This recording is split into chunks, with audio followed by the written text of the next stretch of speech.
urinary antigens. Portable chest X-ray is preferable so that to avoid the transportation of the patient and decrease or minimize the encounter of healthcare professionals with the patient. CT should be avoided because that is done in a separate setting and the transportation is the prerequisite, so the chances of infection are increased. Full skin examination, that must be performed, and that is something usually overlooked. Sometimes if we find a focus for infection if we fully expose the patient, so full skin examination is necessary. And it should be kept in mind that from 20 to 30% of patients suffering from COVID-19 infection, secondary bacterial infection is there. So secondary bacterial infection should always be kept in mind. If we are suspecting cardiogenic shock, then full cardiac workup should be performed. And that includes volume status, that is usually measured through the jugular venous pressure, through the central venous pressure. Peripheral edema should be checked, and chest X-ray should be performed to look at the transthoracic diameter of the cardiac shadow. Transthoracic echocardiography should be performed, preferably at bedside. The central venous oxygen saturation or mixed venous oxygen saturation should be performed. That is that can be done intermittently and can be done continuously. And central venous oxygen usually gives us a clue whether there is defect in the delivery of the oxygen to the end organ tissues, or there is defect in the utilization of oxygen at the end organ tissues. So in septic shock or sepsis, the utilization of oxygen is compromised at the end organs, and in cardiogenic or hypovolemia, the delivery of the oxygen is compromised. So central venous oxygen saturation can give us the clue to differentiate between cardiogenic and septic shock. Troponins serially should be done because initial report of the troponin can be normal within first 6 hours. So it should be performed on serial basis. If there is suspicion, then pro-BNP, which usually is specific for the heart failure, should be done. And if there are risk factors, or to rule out the risk factors for cardiac insult, then hemoglobin A1C to exclude diabetes, lipid profile to exclude dyslipidemia, TSH to exclude hyper and hypoparathyroidism should be done.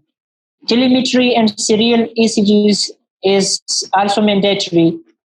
And one thing, that is the cardiac output, which should be calculated through the FEX formula, so that to measure the initial cardiac output and then see the response of the therapy to the parameters. If we encounter a patient who initially improved with our treatment but then suddenly deteriorated, in that context, we should suspect cardiogenic shock, because myocardial infarction, arrhythmias, and these factors can deteriorate the patient all of a sudden. So whenever there is improvement initially and then later on the patient develops sudden deterioration, the cardiogenic shock should be kept in mind. How do we manage the patients of shock suffering from in COVID-19 infection? There is a rule called Golden Hour Principle. Golden Hour Principle means, it does not mean that there is a specific hour. Rather, it means that every hour, every minute, and every second is important. The earlier the shock is being identified and started therapy, the better the prognosis of the patient will be. So time is actually the thing which should not be the most precious one, and that should be not lost. So the earlier the diagnosis should be confirmed, the better the prognosis would be. There are some pillars of the treatment, and I call or consider 3 pillars. The blue one is the first pillar. These 5 components is just one pillar. And this includes early antibiotics. On empirical basis, it should be given in first hour. Whenever the patient presents to us, the early antibiotics should be given just within first hour. We should not delay it for the blood cultures. We should not delay it for confirming the diagnosis. Later on, the antibiotics can be up titrated, it can be down titrated, it can be removed from the treatment regimen, it can be modified.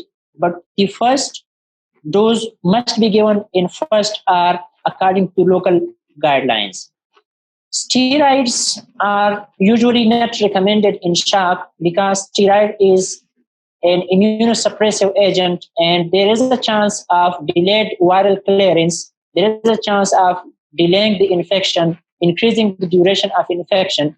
But the stress dose of steroids should be given if the patient is on two vasopressor agents. The third one is intravenous fluids, and usually we start the treatment of shock with intravenous fluids, and I will talk in detail about intravenous fluids later. Vasopressors and inotropes are our one tool through which we can manage shock. And if these things are not working, oxygenation and ventilatory support on whom, which the Dr. Himayat talked in much detail. The second pillar of shock management is to identify and address the cause.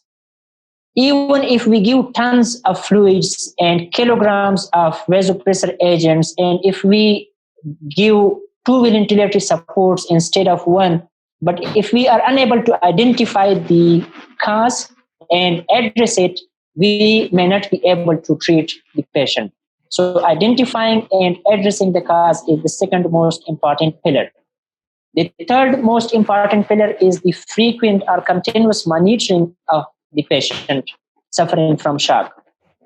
That is not something to start a patient on fluids and just go and sleep, to start patients on vasopressor agents and be satisfied, because patients with shock usually deteriorates in seconds, in minutes and hours. In 1 hour, the patient may have a fluid requirement and we may give the fluid, but in the later hour, the patient may be fluid overload.